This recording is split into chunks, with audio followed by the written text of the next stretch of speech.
The following program is not rooted in science, so there's no motive to completely make crap up. Good evening, everybody. Welcome to the following program. I'm your host, Joe Neerman, aka Good Lawgic. Hope your week was great. Hope it was awesome. Hope it's going strong. Hope you're coming into a phenomenal weekend. All those wonderful things for you. I'm not going to waste a lot of time with dilly-dallying around because I know who wants to dilly-dally. Dilly-dally's not what we're here for. We're here because we want to see Dr. Phil sitting down, the most based president in the last 100 years. So with that, let me bring to you, this is the interview. We're going to start right, we're jumping right in. Didn't expect that. I know. And by the way, I have a live counter in the corner. Yeah, that's right. Live counter in the corner. Check that out. Check it out. 98277. 98277. That's right. It's live. It changes. If one of you right now hits subscribe, it goes to 98278. There you go. That's what's new. There has to be a way more professional way to do that than the way I have it set up now. It's going to pop in and out depending on, like, if I hit play, that's going to just disappear on everybody. There's got to be a way way more professional. But yeah. So there you go. That was predictable. That was so predictable. You bastards. I know you did. I know. Thank you. Very, very clever. That was so predictable. Awesome. Yes, it goes. Not if you're over on local. If you're on Rumble, you're a Rumble folk. Yeah. Anyway, let's get it going. That's it. No counter for you guys. I don't hear nothing. A lot of people say that this is nobody. I get it so often, and I'm not sure it's right. They say there's nobody else that can straighten out this country. And again, Viktor Orban said just recently, he's a strong man from a very interesting country, and he knows Russia very well. I want louder than this. This is like with the Post interview. I want louder than this, though. We'll try this one. It's a psychological interview. Way better.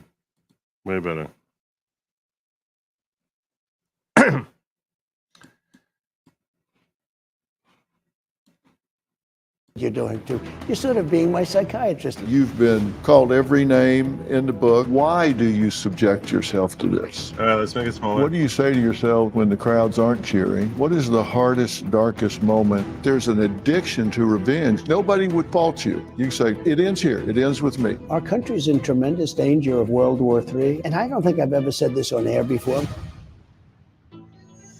Ooh. Last week, 12 jurors deliberated for 2 days and rendered a verdict finding Donald Trump guilty on all 34 charges of falsifying business records, leading to an unprecedented felony conviction of not only a former president, but also the front-runner nominee for the Republican Party. I traveled to Mar-a-Lago to sit down one-on-one with President Trump for an unfiltered, no-holds-barred interview. And I promise you, no topic was off limits. But I don't endorse candidates, so I want to sit down with President Biden and Kennedy as well, because everybody needs to vote, and not just vote, but make informed votes. Informed votes. It's an honor to be with you. Let me just say, it's great looking at that logo. I've seen that sucker a long time. How? You look well. I feel good. Do you? Feel good. No pressure. Yeah. It's nice to lead a life of no pressure whatsoever. Yeah. Corruption surrounded by corrupt judges and corrupt politicians. Other than that, there's no pressure. You and I talked the other night, and I work in trial sciences for a lot of my career, and so I have a particular interest in the dynamics of the trial setting. It was interesting when you called the other day about doing an interview. A lot of people want to do interviews, and I don't just agree to them very easily. But I've always had great respect for you. I watch your show, some of the real good ones and some of the less intellectual ones, and that's okay too.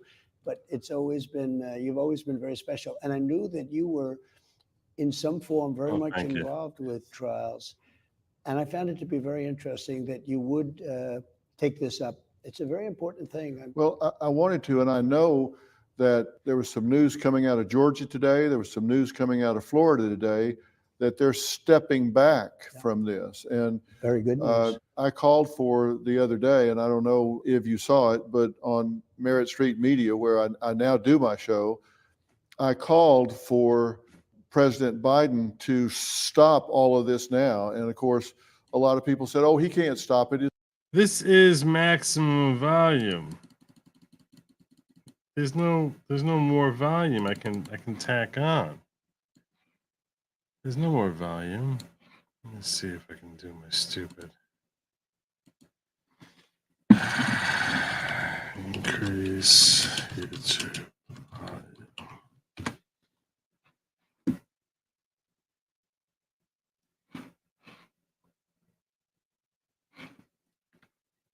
Tap your profile picture, tap settings, tap channel, turn stable volume on or off. See if I can, let me see. So if I go to my settings,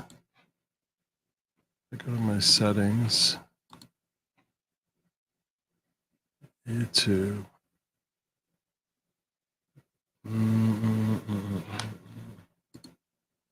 My settings. Let me see something here. Let me see if I can remedy this. I go to my, is there settings here? Settings. Your clips, settings. It's not working. Settings. Okay.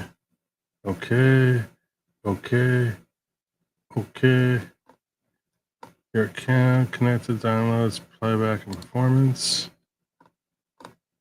Info cards, always show captions, video previews. Nope. That's my video viewing experience. What about for AV1 for SD? Always prefer AV1. I don't see it.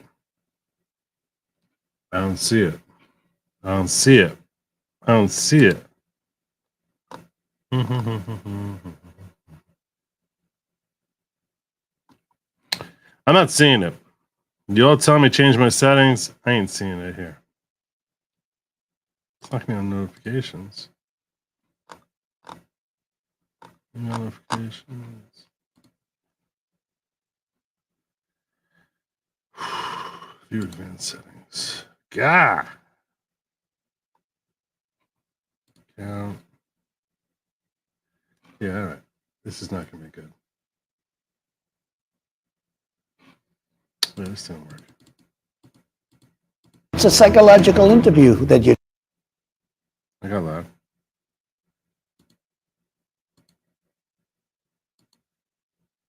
that.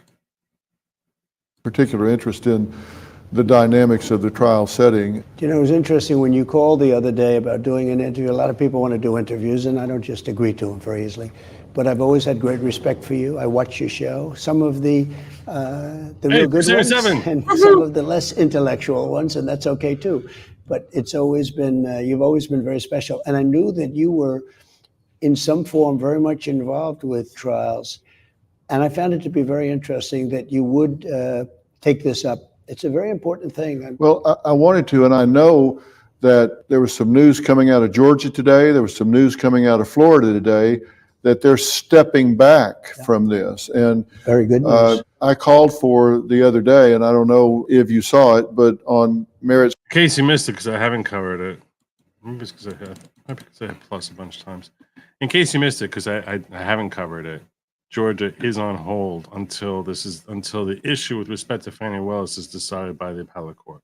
The appellate court has decided that we are putting this case on hold indefinitely, not anticipating that there's going to be a decision from the appellate court anytime in 2024, meaning this is probably not going to be relevant until 2025. You're so Thank you so much. Appreciate you sharing that. Appreciate that. Thank you so much.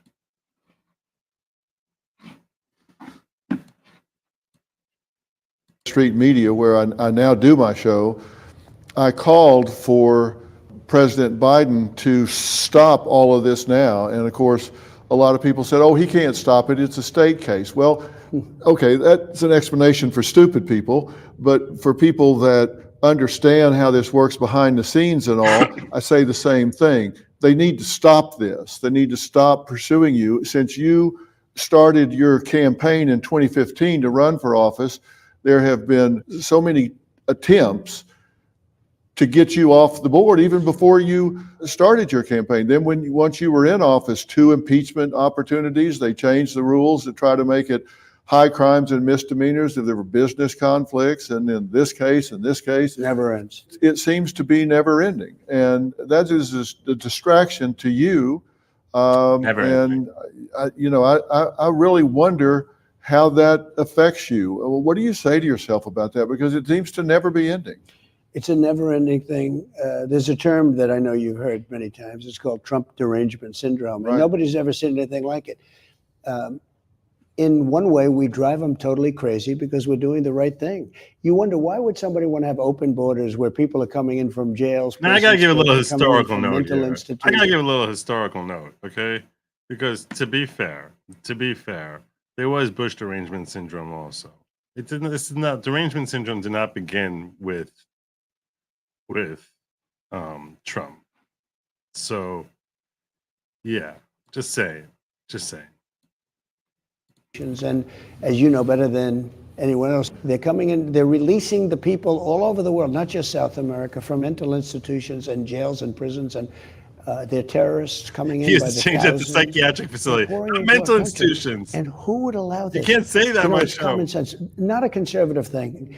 If they would devote that same skill and talent to making America great again, it would really be a wonderful thing. But in the meantime, we're beating them. You mentioned I got impeached twice and I won twice very easily, very quickly. We had great support from the Republican Party. I have all these cases all my life. I didn't have any problem. And all of a sudden, within a matter of months, I end up with 4 cases. Now, of course, it's from the White House and the Department of Justice. They totally control the state case. In fact, that's definitely true. I'm not allowed to even be talking about certain aspects of it because I have a gag order. Think of it. I'm the Republican nominee. I was the president, and I'm leading the current Democrat by a lot. And I have a gag order from a local judge that was appointed by the Democrat Party. A local judge. He's a local. And I'll give you this. It is much worse. And he's appointed, and he put a gag order on me. While Nobody's ever seen anything like it. While you're campaigning. While I'm campaigning, like you just mentioned a question that I'm not allowed to talk about. Right. Can you imagine? I'm the Republican nominee, and I'm not allowed to talk because a local judge from New York, appointed by Democrats, said I can't talk about it. It's so unfair. And then he gives a jury charge. Nobody's ever heard of a charge like this. He gave instructions to the jury. They're terrible. And by the way, the jury happened to be in a location that was almost no Republicans. You understand that? Yeah, it's 87-13 in the last 2 elections, Republican. And I know you can't talk about it. I'm not under a gag order. I do know that the number 3 person in the Department of Justice took a pay cut and went down in stature to go to a state job and become one of the lead prosecutors in this case. But yet they say, hey, Dr. Phil, why are you saying that President Biden needs to stop all of this? It's a state case. That's exactly why I'm saying it. Don't be naive, people. Understand that there's a power play going on here. It's controlled by the White House and the DOJ, 100%. Gerard Baker wrote in Wall Street Journal today, and I'm paraphrasing, but he said, what do we say to those people that are rejoicing over reducing law to the status of a weapon in the hands of the dominant political power? Because that's what's happening right now. It's become a weapon. And that's not what it's intended for. That's not what we need to be doing. I mean, let's let the people decide these, right? That's right. That was a very good statement in the Wall Street Journal. I read that this morning. And it's so true. I mean, it's so accurate. I'm just going to point out, by the way, to a level. I'm going to point out that you're correct, Erna. And this is all from ever since Obama. It's become like weapon. It's become this thing where it's like, it went from being like, let's stop him, to he's evil, he must be stopped. This is what Obama introduced. They must be stopped. He was really a cult figure. People forget. He was such a cult figure. Like, they must be stopped. It was crazy. They are trying to affect the election by demeaning, hurting in any form. And by the way, I think after the election, the hatred's great enough that they'll go, but with much less enthusiasm. This is about November 5th, which I think is going to be the most important day in the history of our country. If we don't turn this around, we're not going to have a country left anymore.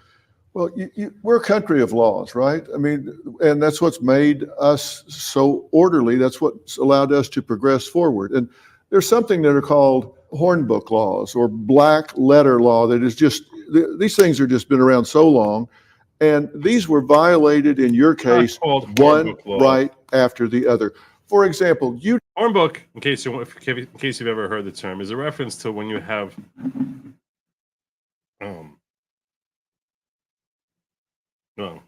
in law school, hornbooks, which are basically setting forth the law. But yeah, okay, whatever. Just like it. Don't let someone that has been charged in the same case as someone else, and they made a plea deal and said, okay, I'm guilty of doing this, because they were intimidated into doing it. The lawyer in your case, we don't even need to speak his name, he bartered out from under 65 years, looking at 65 years of imprisonment down to 3 years and 2 years on this case and a tax case. So went from 65 years down to 5 years in exchange for giving them testimony against you. That's not supposed to come in, but it did.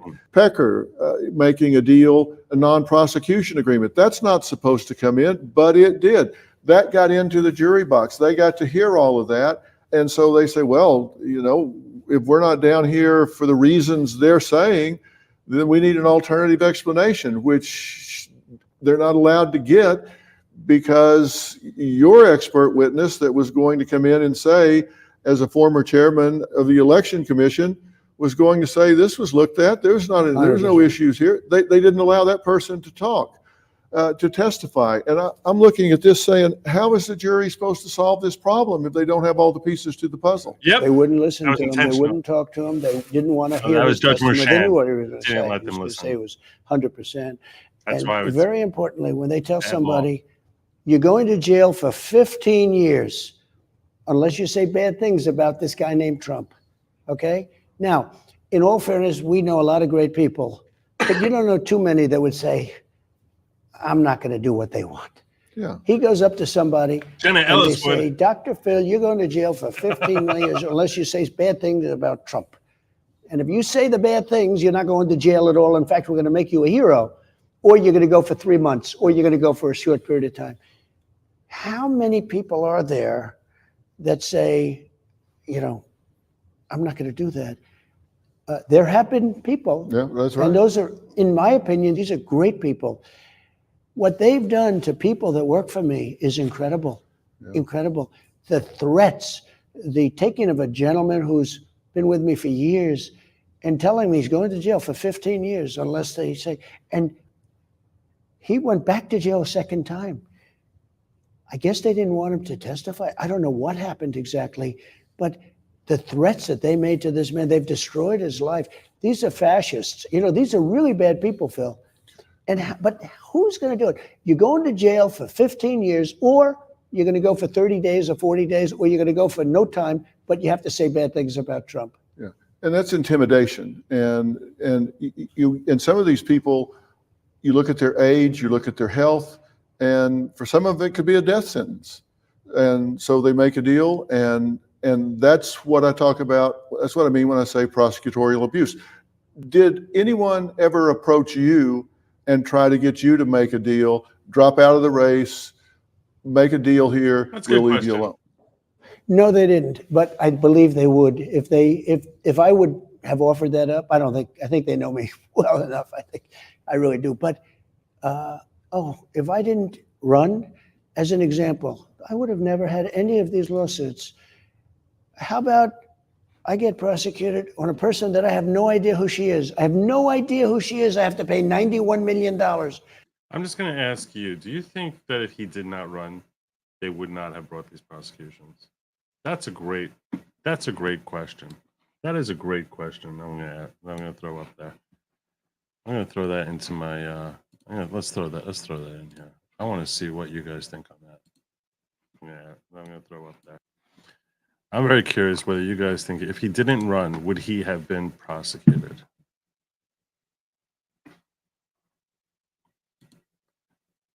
Start Q&A. Oh, I'll start Q&A. I don't even know what start Q&A is. Start a poll. If Trump did not run, would he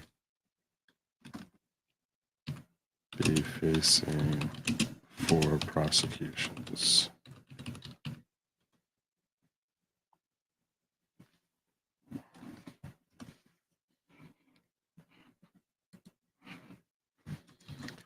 Yes.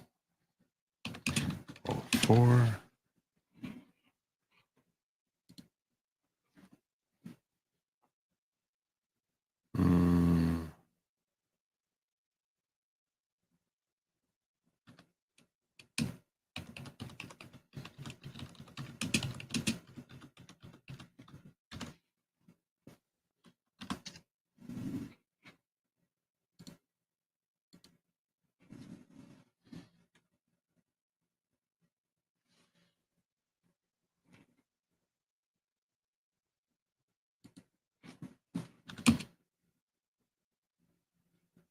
I have 1 or 2 prosecutions.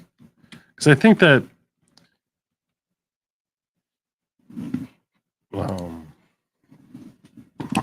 3 prosecutions. No, I have no prosecutions.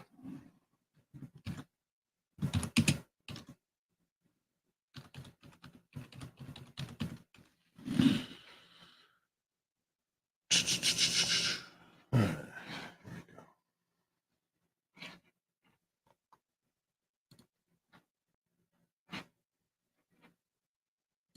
And that judge was just as bad, just as corrupt, a corrupt judge. I have to pay $91 million to a woman. I have no idea who she is. She wrote a book and she made a statement in the book.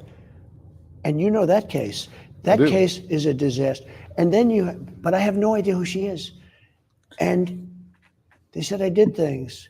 These people are corrupt and in some cases incompetent. I'll answer your question this way, Megan. I'll answer it this way. My personal take, I can't speak for anyone else other than myself. Do I wish there were other options? If you told me that I was going to get the Trump who we had from 2016 to 2020, 2017 to 2020, and that's what we would get over the next 4 years, I would take that every time. My biggest concern with Trump before he announced he was running, was he's getting older. It's not a young man. People start losing their abilities over time, as they advance in his age range, they can decline fairly quickly. And presidency is not an area we can give an award prize, because I do think that the work he did, certainly the first 3 years, was exceptional from 2017 through 2019. So I thought that was exceptional, and that certainly merited a second term. But his age concerned me. And then the people he was like, the way he was starting his campaign bothered me. I felt like he was making it less about policy and more about personal attacks and DeSantis and these other folks, and instead of touting his success, particularly during the first 3 years of his presidency. That's how I was like, okay, you know what? In 2016, yeah, he had to make a name for himself, so it makes sense to go after Jeb, go after Ted Cruz, go after Rubio, because he was trying to fight his way through. Why are you doing that in 2024? Like, why or 2023? Why are you going this route? Like, it bothered me. And then the prosecution started coming. And I was like, I don't care if he loses it. I don't care what it is. I have to support this guy now. I have to. And I do greatly admire the work he did from 2017 through 2019. So in that sense, it's not like I feel like I need better options of someone other than the fact that I have the concerns I laid out. He was hanging out with folks, which I was like, why are you bringing Nick Fuentes to Mar-a-Lago? What the heck? What are you thinking? Like, what's going? It's like they're going to bring whoever's in the most turmoil. These are the people I'm going to bring to Mar-a-Lago. I think he brought in Kanye and Nick Fuentes. I was like, I don't even know what the heck is happening. It was a weird thing. It was just like it didn't bother me so much as who they were, which that bothered me mildly. It bothered me more just as far as like, what did you become politically stupid over the last 3 years? Why would you do that? Why would you bring in now? This is what you're doing. I'm announcing my candidacy. Hey, I'm going to bring in Kanye and Nick Fuentes. I was like, I don't even know what the hell he's thinking. I was like, it made my concerns about his age all the stronger, all the greater. It did. And the prosecutions start coming. And I'm like, if we don't start getting behind this guy, they're going to do this to everyone. They're going to just start going after we're all our necks are in this because these prosecutions are stupid. They're just ridiculously stupid. And what Dr. Phil was just saying, it's the weaponization of law. That's what this is. So we need to stand behind this and basically say, no, institutions, you suck. You're terrible. You're terrible. And we're going to snub our nose at you, our collective nose at you. Because if we don't, we're basically condoning it.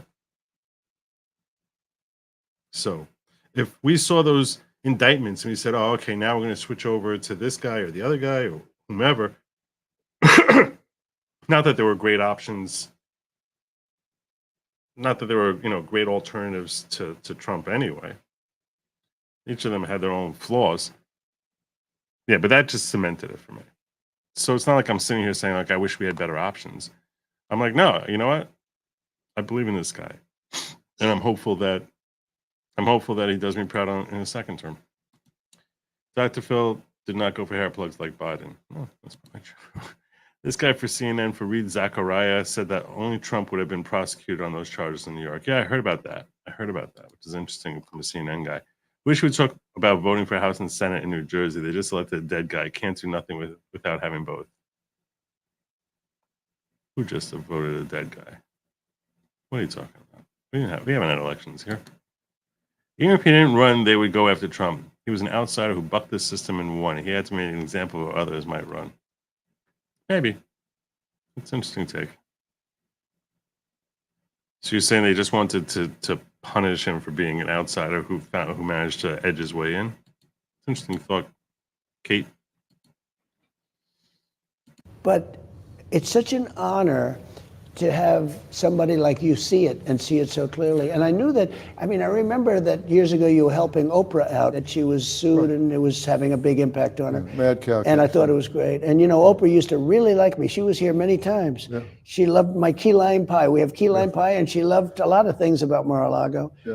And Roger King, as you know. Yeah, we were here for the funeral for Roger Correct. King. Long time ago. It's the only funeral we've ever had at Mar-a-Lago. I said, maybe we can do a new business here. Yeah. We'll operate as a funeral parlor. But it was one of the most beautiful 296 in the ballroom behind us. It was getting close. He was a great guy. And Oprah's terrific. But once I announced I was running, and I said we have to have strong borders, we have to have this, we have to have that, we've sort of lost contact, as the expression goes. But I remember when you were very much involved in helping Oprah, and that's really the first thing I thought when you called about this horrible witch hunt. That, in all fairness, they've had going against me for years. Well, that's what I'm saying. It's been time and time again. And that was another black letter law that you just don't do. The judge tells you, okay, you can testify, but I'm going to allow them to ask you about this person that you now owe $91 million. I'm going to allow them to ask you about this other case. I'm going to allow them to ask you about 10 contempt citations that I've given you. I'm going to allow them to ask about all that stuff. What does any of that have to do with the matters at hand? And the answer is zero. That gets into the jury box if you take the witness stand. Again, that is black letter law. You can't let in unrelated things that have more prejudicial impact than probative nature. That just doesn't happen, but it happened 1, 2, 3 things right in a row, right. and that gets into the jury box. If you testify, they'll be able to ask you about all these different things.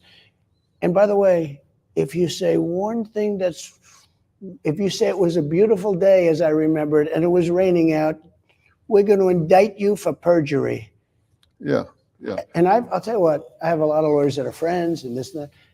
I had probably 25 guys over the course of a couple of months say, whatever you do, don't testify, because you'll say something that's a little bit off and you will be indicted for lying, for perjury. These are evil people. These are sick, evil. I'll tell you this. I'll tell you this. The reason it made no sense for him to testify in this particular trial, the reason it made no sense for him to testify, specifically in this trial, is that when you're talking to a jury full of people, him more than anyone else, it's crazy for him as a defendant to testify. The only place I might think he should consider testifying would be in Florida. The reason for that is because we have seen with this guy, more than any other human in history, that there is this dichotomy from the listeners who hear him speak, that some hear him and understand that there's going to be some hyperbole in there. You know, when he says that it was, the best party ever, he doesn't mean that. And from the people on the left, they're like, oh, he's completely lying. He's lying to us. So and it's this, and plus, look, they heard him say, we're going to march peacefully and patriotically. And people on the left said, oh, patriotically means like war, like 1776, like we're going to storm the Capitol. Like that's how they literally hear him. So when you know that your audience, which in this case the audience was the jury, is going to twist your words no matter how you say it, there's no point to getting up there and talking to them, because they're just going to twist your words. And he's correct also that they would be looking to take him down for perjury on anything that he said. So it would have been crazy. It would have been crazy for him to testify. It would have been cuckoo nuts. People. Oh, I would have thrown myself in front of your car to keep you from testifying. No, I know. I wanted to so badly. And by the way, I would have loved to have testified about those things because it was so corrupt and so horrible. But he wouldn't have allowed me to answer the questions properly. No. And so I would have loved to have testified. I wanted to. I'm telling you, they had to hold me back. But every lawyer that came, they'd always start to say, by the way, I'm a friend of yours, don't testify. And they saw what he was doing. They can ask you about like anything. They can do nothing to do with this case. All of these outside things. And it was really an unfair trial. There's a very brilliant judge in Florida that's holding the government. It looks like, she's looking into what happened. Is so because, they raided Mar-a-Lago. Right. And they took stuff out by the satchel. They took bags and bags of stuff. And I said, what are they taking? Are they saying what they're taking? Because they can add things. They can add the nuclear codes in there. They say, hey, he had the nuclear codes. And this was all stuff that under the Presidential Records Act, I'm allowed to do. By the way, Biden was totally exonerated. Now, I'm not sure I want that kind of an exoneration. They basically said he's incompetent to stand trial, but he could be president. Think of that. He's not sharp enough, got no memory, got no this, got no that. He's incompetent. Basically, they're saying he can't stand trial due to incompetence, but he can run for president. What's going on? Yeah. What are we missing here? Yeah, it makes everybody uncomfortable about that state of affairs. And what I was concerned about with everything that happened in this New York trial is one of the big myths is that the burden of proof lies with the prosecution. Mm-hmm. That is the law. But I can tell you, after years and years and years of trial, the truth is that the jury sits there and says, I'm looking at all this, and if we're not down here for the reason they say we're down here, somebody needs to give me an alternative explanation of why we are down here. So if we're not down here because of what the prosecutors are telling us, then what's the alternative story? What's the alternative explanation? And when you get muzzled in the way that this judge muzzled this case, they're sitting there saying, what's the rest of the story? You're not allowed to testify because you're in jeopardy if you do. They let all of this other stuff in that should never get into the jury box.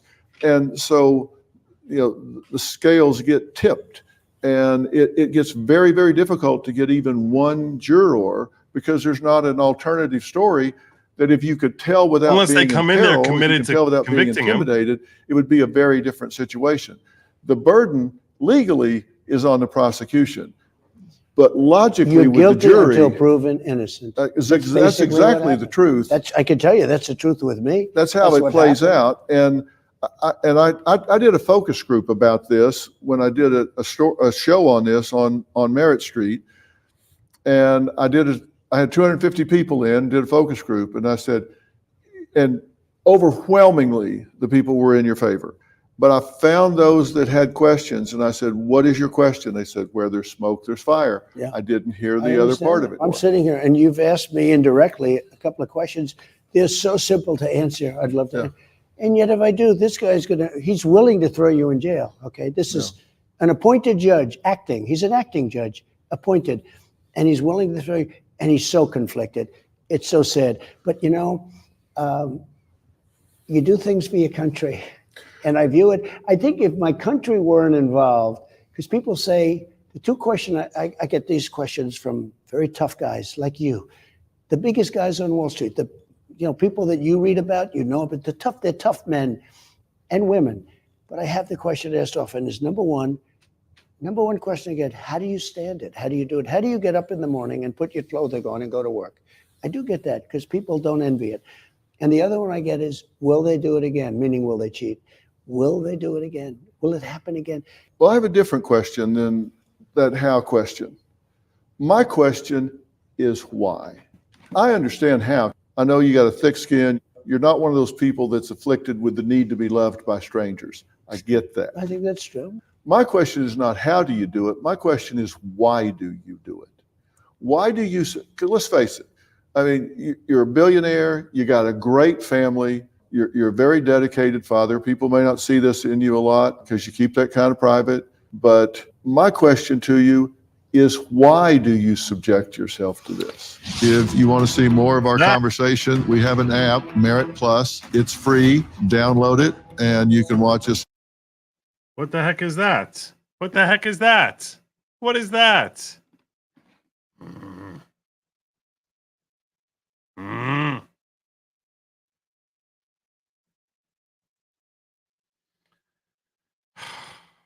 I have to go back to the other thing now. This is the other one I was watching.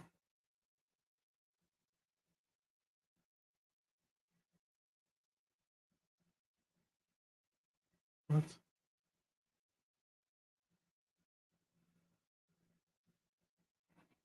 Oh, this is crazy. I was trying to watch it here. I want to see why. What?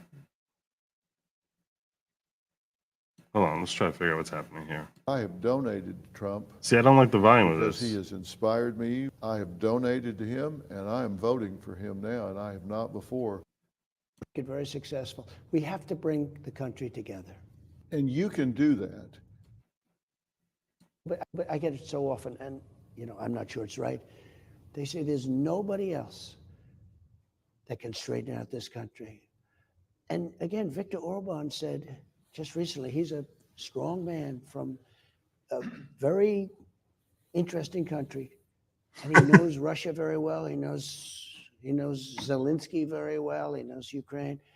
But he said the only one, Hungary, he said the only one that's going to straighten this out is Trump. Because he didn't use the word respect. He used the word, they were afraid of him. I don't want to say that about these people, these other leaders. I don't want to say they were afraid. I'm not going to use that term. But let's use the word respect. They respected me. They respected me, and they respected our country. And they knew if they played games, I was going to hit the hell out of them with tariffs and lots of other things. We have a lot of weapons, not just military weapons. I rebuilt our entire military, by the way. Our entire military is rebuilt. And this person that we have leading us, if you can call the word leading with quotes, he gave away $85 billion worth of brand new military equipment in Afghanistan. In my opinion, the lowest day in the history of our country. I think probably the most embarrassing moment in the history of our country was what happened, the way we pulled out of Afghanistan. We left people behind. We had 13 soldiers who I met the parents. They're devastated, killed. Nobody ever talks about, you would talk about them. I put them right at the top. 38 soldiers who are no arms, no legs, faces just wiped out. They're trying to live, trying to live. Nobody ever talks about them. They talk about 13 dead, absolutely.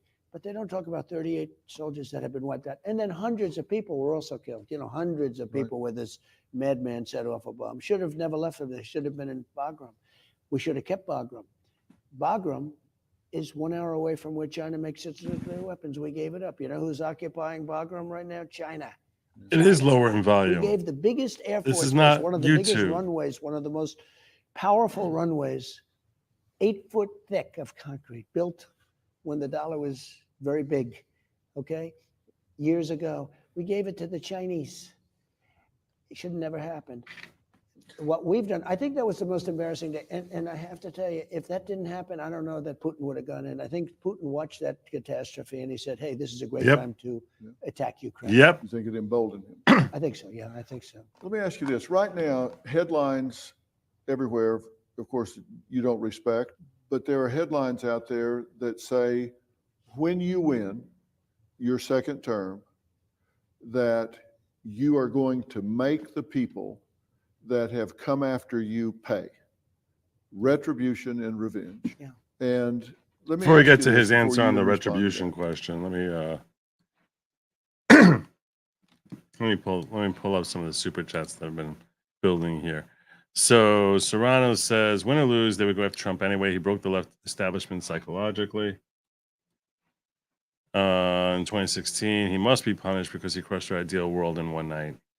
Maybe. I'm wondering if let me see whether people are agreeing with you. Where are you at here? It's over here. Wow. 81% of you say no prosecutions. Wow. I totally don't agree with that. 4 out of 5 of you think that there would be no prosecutions. You're all wrong. I'm sorry, I disagree. Respectfully, I respect your opinion. I don't think that's true. I think Alvin Bragg definitely brings this case. I think he definitely brings this case. So I think that to him, there's it's a scalp. He wants that scalp with Trump hair on it. I think that it's a career stepping stone. That's how he views it. A career stepping stone. So I think you're all wrong on that. 81% of you. That's a large number. That's one of the biggest numbers I've ever had. I don't know if there'd be all 4. I think Fannie Wills probably would have done it also. Same motivation. I don't know if Jack Smith would have come along. I don't know if Jack Smith would be there. Because I don't know if Merrick Garland would have given him that sort of. I think the DOJ would have let him go. I think the 2 state cases would still be there. That's my gut.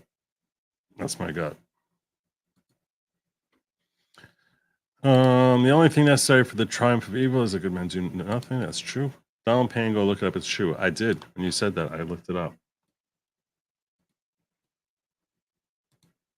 This is astonishing. Deceased New Jersey congressman wins primary. The late Representative Donald Payne Jr. won the Democratic nomination for another term in the House on Tuesday, weeks after he died in office. The ballot in New Jersey had already been set by the time Payne died of a heart attack related to complications from diabetes in late April. He was running unopposed in the Democratic primary representing New Jersey's 10th congressional district. So it's only primary. Special election to choose someone to serve the remainder of Payne's current term was already set. Governor Murphy set the primary for next month. They're so sad, Democrats. They're so sad. It's just primary. It's not an actual election. All right. H. Coffee says the only way they don't go after future people like they have with Trump is if the options are uniparty. Any populist will face the same treatment. That's probably true. Wellesley says they would go after him no matter what. They were able to squash the Tea Party, but MAGA got too big. Only way to stop it is to make him an example. It's probably true. What makes you think RJK, I think you mean RFK Jr., would make him a bad president? I voted for Trump in 2016, but with the Twitter in his mouth, I didn't feel comfortable even voting after because he was a mess. Sorry if disagreed. No, it's okay. Look, I can understand that. I can understand people saying that they, that they had a problem with his mouth. To me, so I think that RFK, I have issues with his position on guns. Supposedly, they say is not as bad. When I heard his wife Cheryl talk, there was an interview that I saw him do with her. I was like, this woman is a disaster. She's crazy lefty. She's a crazy lefty. I know she was great on Curb Your Enthusiasm as the wife of Larry David. She's terrible. Oh my gosh. Same Cheryl. But yeah, she was scary. Also, I think his position on climate is a little bit disconcerting. I'm not going to kid you. I liked a lot of what he said.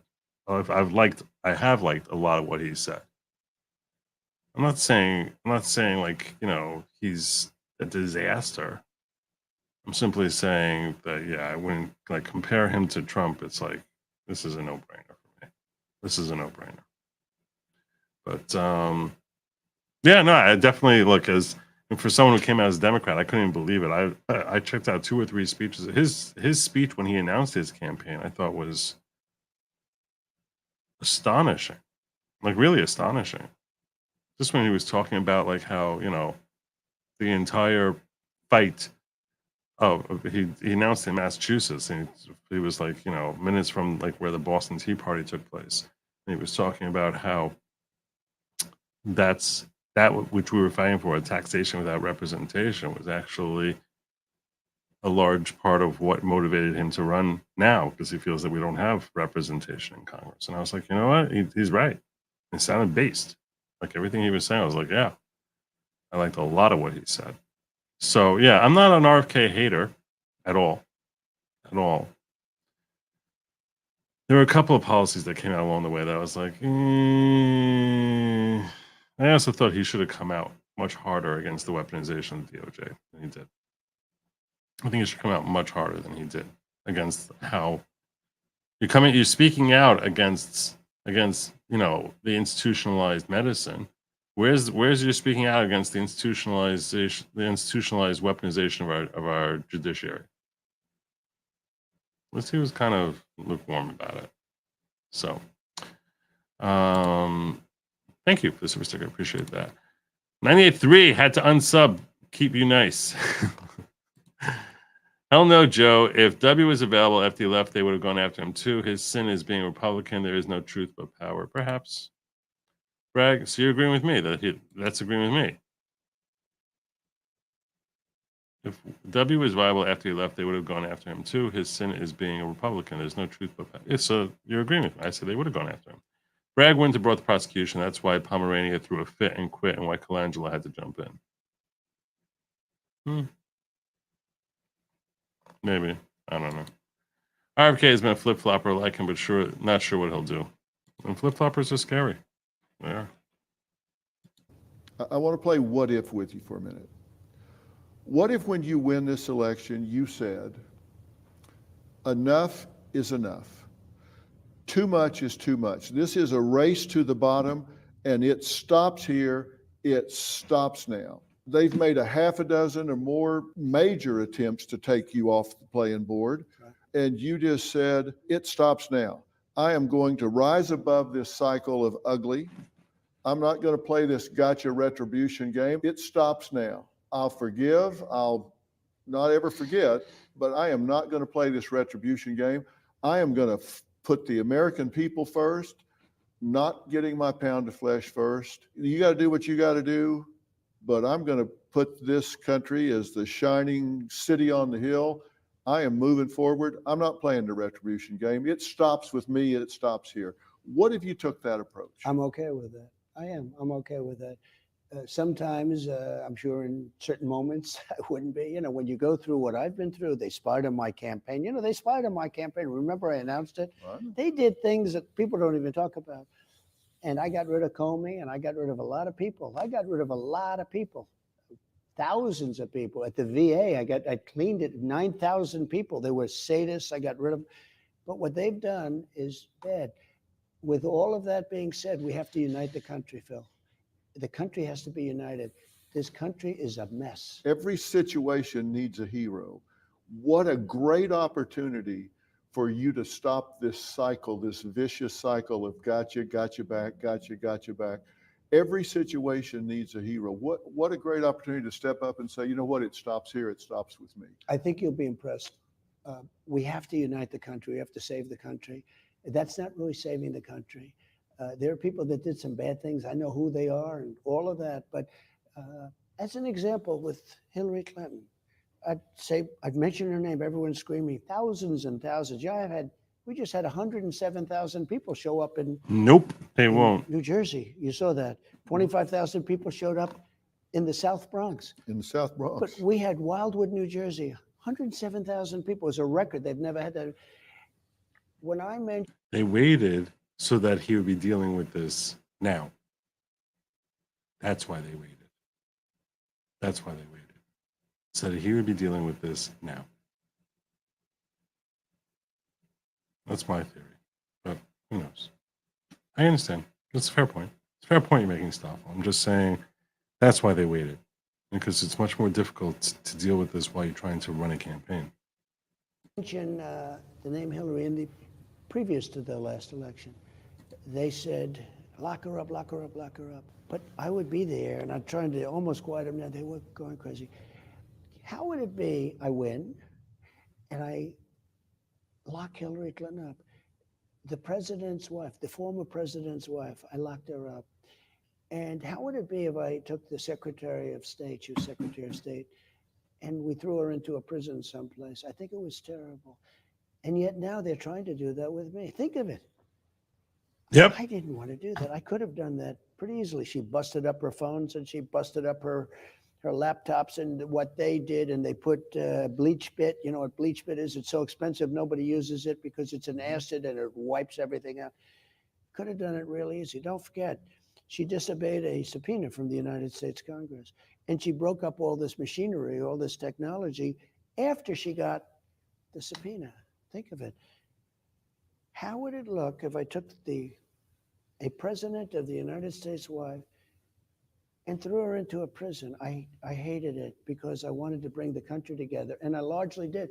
And I brought it together through success because it was the most successful economy in the history of our country. Okay. Now, the difference is they're trying to do it to me.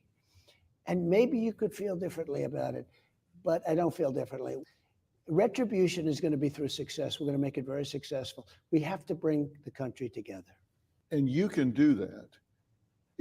Because let me tell you, this revenge. That's kind of messaging I like. There's a lot of research, and I still want him to go James after them. Kenner at Yale has done this research and seen neurologically in the brain that there's an addiction to revenge, just like to opioid or whatever.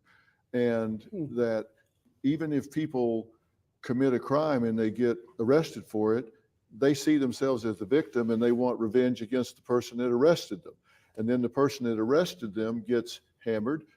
So now that person says, okay, well, I'm not going to put up with that. So they go back after the criminal. Now the criminal has been victimized again. And so we get into this loop where we're addicted to it back and forth. It's got to stop. And we're better than this. We must be better than this. And you're big enough to do it. Every situation needs a hero. You can stop this. You can say, well, no, I think it ends here. It ends with me. I think you'll be proud of the job we do. And, the word revenge is a very strong word, but maybe we have revenge through success. But that's what I'd like to see. I want to see the country survive, because this country is not going to survive like this. And really, the expression, I think it's the greatest theme ever in politics, maybe, because it's the biggest movement. We want to make America great again, and that's what we have to do. And I think you'll be very proud of the job we do. The Pope has a book out that he's written, and he says, we are all brothers and sisters, and there must be no resentment among us. For any war to truly end, forgiveness is necessary. Otherwise, what will follow is not justice, but revenge. And that's true even in the cultural wars that we're fighting here. I think you have so much to do you don't have time to get even. You only have time to get right. Well, revenge does take time. I will say that. It does. And sometimes revenge can be justified, Phil. I have to be honest. You know, No, sometimes it can. But is the country better or worse for them going after you? I think the country is really worse for what they've done. And I think you see that when you look at the poll numbers, when you see that almost $400 million has poured in since this. I don't know, like part of me is horrible, thinking like, if you don't go after them, will they not think that like, see, I'm so torn about this. If you don't go after them, will they not think that you're too cowardly to lash back when they clearly try to smack you across the face? On the other hand, if the smack across the face that they gave you is what actually leads to your success and domination and a win, is that not enough of a lesson right there? That that's just not going to work. It's a tough philosophical question. A decision was made. That was a few days ago. Numbers that nobody's ever heard of in politics before. It's a great honor. The people of our country get it. You know, they're very smart. Taken as a whole, I have to say, they're very smart. But it's been an honor being with you. It really has. And I think you'd be very proud of the job we do. You have rallied people. I had people in my focus group the other night that said, I have not voted for Trump before. I have not been a Trump fan before, but I have donated to Trump because he has inspired me. I have donated to him and I am voting for him now, and I have not before, but he has inspired me. Actually, it's been a beautiful thing to watch. Thank you. Mr. President, it's been an honor Thank you speaking very with you. much. Thank you so much. Thank you. That may have been the longest interview I've ever done. And you think Biden could do that interview? I don't think so. After about 2 questions, I think that would be the end of it. Anyway, this was, it's crazy. It's crazy. He wouldn't do it. We covered a lot of territory. Right? You think he's going to run? I have said no for a year. He said something yesterday that's very interesting. He should not be president, and it doesn't matter who runs against him. When he said that, I said, ooh. You know that, right? Did you hear that statement? I did. He said it doesn't matter who runs against him. With all that being said, people say, yes, he's going to just run. I guess so. Are you going to tell me who your vice presidential choice is? I can't yet, but we have some very good people. I'm going to do it in the convention. Come up during the convention. We'll do an interview. I will. Okay? This was an honor to be. Thank you, man. All right. Well, there you go.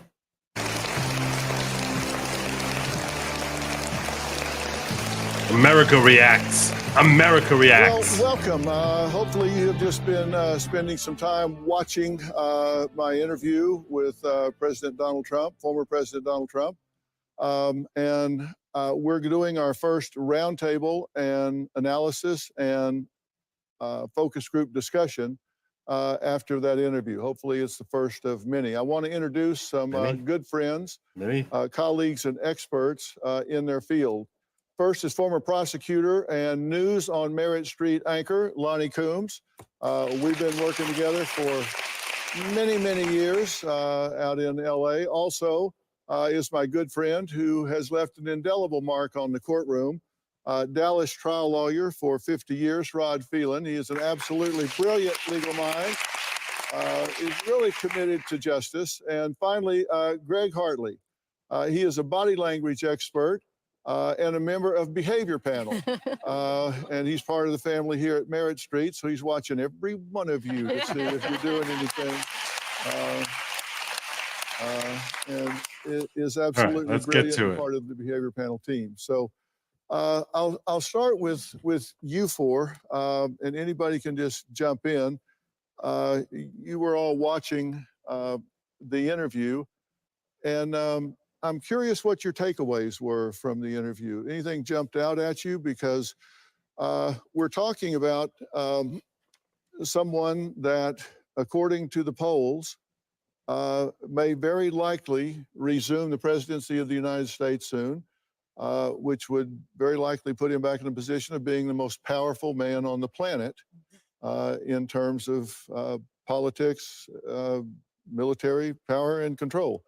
And I think this was an opportunity to have a look at him like all we right, don't let's often go. see. Let's go. So I'm just curious what your takeaways were. Well, for me, right Rick? off, your relationship was clear, that you had a relationship with him, that you could talk to him in a way a lot of people may not be able to.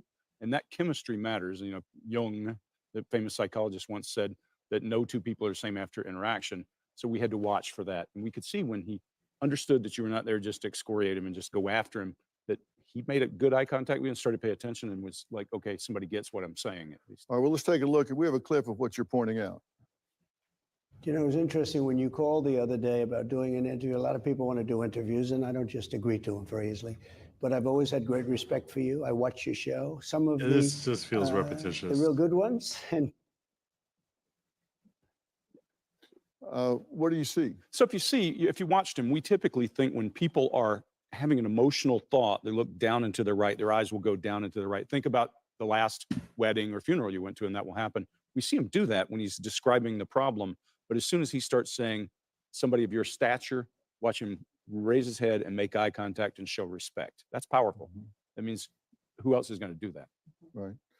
You know, my position, just so you know, going into this kind of interview Is that Biden sucks. I'm not a gotcha interviewer. I've never been a gotcha interviewer. I want to give people I think a he very chance to clearly tell their likes story, Trump. say what they want to say, and then ask questions that I think the viewer would want asked. And if they don't answer them, then I'm going to ask them again. And if they go off on a 4th of July speech, then I'm going to say, well, that was a nice speech. Now answer my question.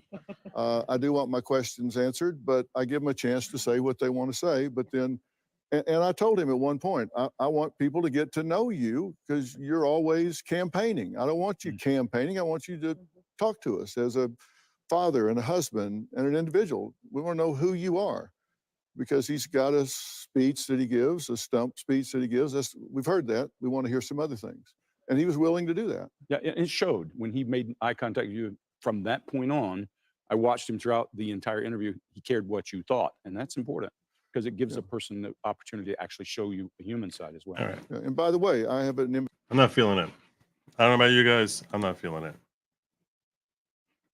I'm not feeling it. So yeah, I'm not going to hear from this panel.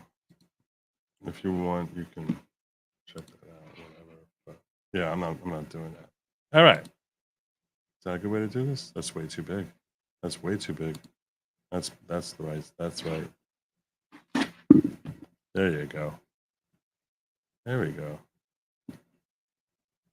Perfect. All right. So I think that he did fairly well there. I do think it was a very humanizing thing. And I think that some of his points in that interview were relatively new, because he's coming across like he's probably not going to be seeking revenge. A lot of people want him to seek revenge. I'm wondering what you feel about that. Do you want him to get revenge? I'm not even sure. You have to sort of think, like, what does revenge actually mean? Like, how would that manifest if you're talking about him actually engaged? Does that mean he's going to start prosecutions against Biden or, Obama or other folks who are of great claim in the DNC? Or does that mean, Hillary? Does that mean, what would revenge look like if in fact you think that revenge is appropriate? Because it's easy to say get revenge, but now, okay, you're in the position you have to decide how you're doing that. So I'm gonna put it up here as a question. We're gonna make a new poll question. That's right. I can have more than one in a night. So we're gonna have: do you want to see Trump take revenge? Maybe Jack Smith.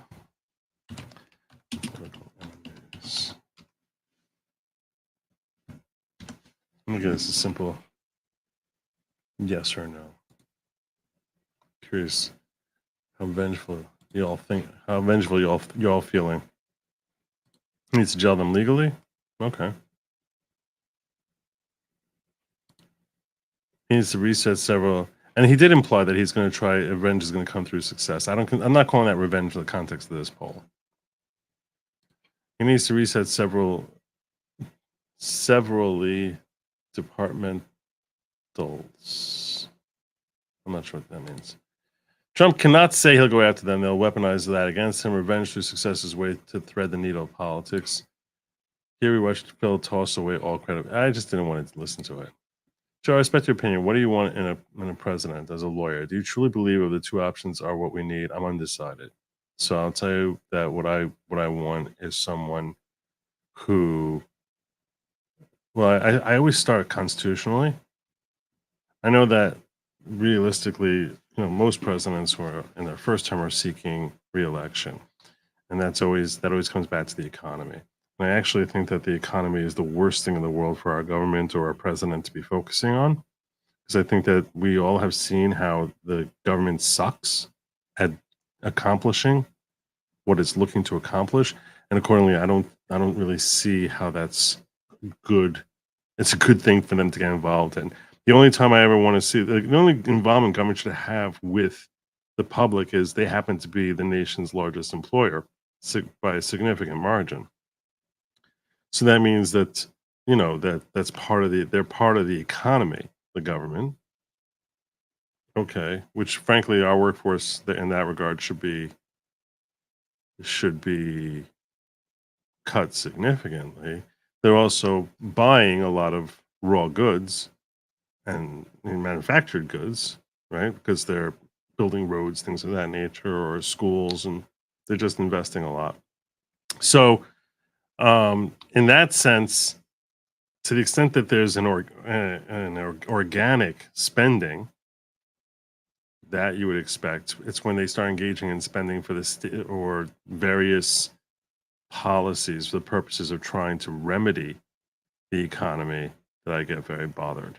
So it's not their role. So first and foremost, specifically with respect to the president, I focus on his foreign policy because that is his primary duty. And he is our spokesman to the world. The policies that he sets on the international stage are the first thing that I think we should be judging our president by. And that's actually the area where I think he was magnificent. A lot of people look at the role that we should have in the international community, and I think that this is a fundamental difference between left and right as far as what role should we have in the international community. And I actually think the healthiest role for America to have in the world is that of a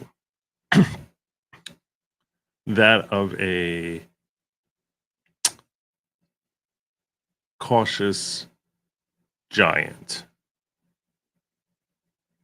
I don't like the word cautious. Let me find a better adjective. That of a patient but unafraid giant. That's what it should be. That'd be healthy. But we shouldn't be stepping in everywhere, but it should be evident that we're not hesitant to there's no fear of confrontation. I think that's the healthiest perspective for the world to have of us. Now, if that manifests because they think Trump is a lunatic, various world leaders look at him as if he's unhinged and sitting on a stockpile of weapons, and they don't really like him very much. They may not respect him. They may not think of him as their friend, but they're sort of scared of him. And that keeps some of the psychos who are running various countries across the world in check. I think that's an amazing thing. Because that's really what the objective is of our role in international community. But I don't want to see us interfering with other folks. I don't want to see us interceding in their local domestic issues. That applies whether you're talking about Ukraine, that applies in the Middle East with Israel, that applies with respect to the Far East, or Africa, or South America. Like that's And that's how I look at it as the president. That's when we look at how he dealt with each and every one of those circumstances. Seriously, everything, whether he was dealing with the Middle East, with Iraq and Salman Baghdadi, whether he was dealing with Kim Jong Il, whether he was dealing with whoever he was dealing with, whether he was dealing with Putin, they seemed to be afraid of him. And that's a good thing. That's a good thing, because that's America serving the role as being the patient giant who's just sort of watching. And rather than getting into wars, surgical strikes here and there that he did, like in Iraq, that's where there's no loss of American life. And understanding the mindset of these cultures, where he seems to understand them in ways that completely elude the left, I mean, it's a good thing. I mean, it's a very good thing. So that's really where I focus first and foremost with the president. But I also think that there should be healthy messaging as far as encouraging Americans and standing up for foundational principles. I do think that that's an important thing as far as standing up for our civil liberties and respecting the civil liberties of all Americans, irrespective of their race, gender, color, whatever. While at the same time making it clear that family values are a great thing, a necessary thing. On this topic, someone asked me today, I'm just going to sort of, this is a little bit off topic, but I'm talking about family values. I'm talking about like a healthy society. So somebody asked me a question today because one of the videos, the few videos that I have up, it's called The Intoxicating Allure of Socialism. And in that video, I spend, 10 minutes. I walk through why it is that socialism is as popular as it has been for the last 150 years, and how there is a real allure to it. And in that video, I made reference to the fact that socialism must fail. By definition, it will fail, it must fail, it has to fail. It cannot possibly lead toward worldwide happiness. It has to fail. By definition, if you understand anything about human nature, it has to be a failure. And the reason that it has to be a failure, which I did not explain in that video, and the woman who asked me this question was like, why must it fail? Is because if you understand human nature, then you understand that the goal of socialism is basically to ensure that everybody has their needs met by the greater society. Greater society will ensure that each individual has their needs met. The only way you can find happiness is if you earn that for yourself. If your needs are met for you, are gifted to you, are guaranteed for you, it is impossible to be happy. And if you know that you cannot build yourself up into something greater, you cannot be happy, because our actual happiness, men and women, comes through the achievement and growth that we see in ourselves. You can see it in a little kid. You can see it in a little kid that when they learn a new skill, just coming up from being an infant into being a toddler, when they learn to stand up and walk, like they feel proud of themselves, they feel this sense of accomplishment. When they manage to achieve something that is unexpected of them, they feel genuine joy. Yeah, everyone's applauding them, and that feels good too. But they feel genuine pride in themselves. Learn to ride a bike. You feel proud of yourself. Because our ability to grow and mature, that's something that's innate from birth, and we keep within us as a drive. It's something God created. You can look, I say God, others will say, it's human instinct as far as, genetically, that it works on an evolutionary scale. It really doesn't even matter what the origin of it is, but the reality is that we must grow. That's part of man's inherent needs, that need to grow. And socialism suffocates that. Because no matter how much you work to try and build something, there's zero extra credit that's given to you. So it saps all your motivation to actually try and grow and do something new and fresh, which ultimately causes the society as a whole to stagnate, to completely stagnate. But if you understand anything about human nature, you understand that the reason that a Hunter Biden is miserable is because everything is gifted to him and he's taken care of. So even if we can manage to make everyone, imagine how horrible society would be is if everyone had the same life that Hunter Biden had. People think they'd be happy. No, you'd be miserable. You would be miserable because you need to earn your own success. You need to earn your own achievements. You need to feel that sense of accomplishment in order to feel like you have value. Because otherwise, you don't feel like you have value. You don't feel like you've earned anything. You don't feel like you've accomplished anything. One of the conversations I had with my oldest son, when he was 9 years old, and he was like started struggling in school for the first time in his life. He was always a very gifted, intelligent young man. He was very gifted and very intelligent. And what I said to him was, I think the reason you might not like school is because you sort of feel this. I know I said I felt something like this when I was growing up, and perhaps this is what you feel.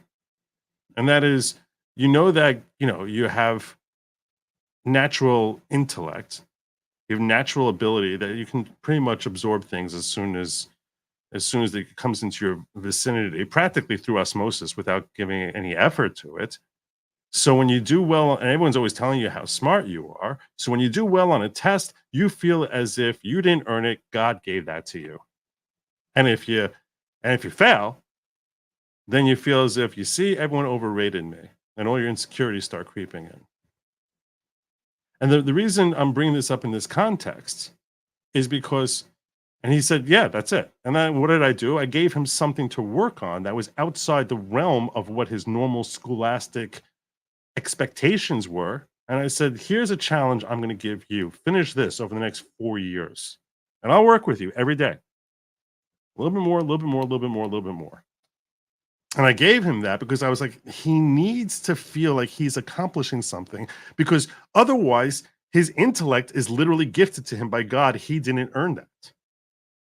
Because that is the nature. That is human nature. We cannot possibly be happy unless we feel as if we earned what we have.